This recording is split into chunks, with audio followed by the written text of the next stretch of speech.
কৃষ্ণপুর নামক একটি গ্রাম ছিল।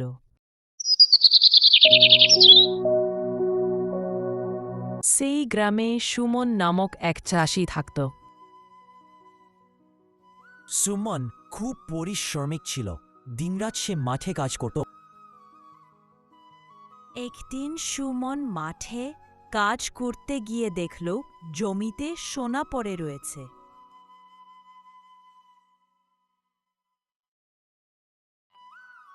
সুমন খুশি হয়ে বাড়িতে ফিরে আসে হাতে থলি নিয়ে। সুমন বাড়িতে ঢুকে স্ত্রীকে বলে, দেখো আমি কি পেয়েছি। স্ত্রী দেখে বলল, এটা তো আমাদের নয়। সুমন বলল, না, এটা আমি মাটি থেকে পেয়েছি, তাই এটা আমার। দুজনে খুশি হয় সোনার মুদ্রা দিয়ে সংসার করতে লাগলো।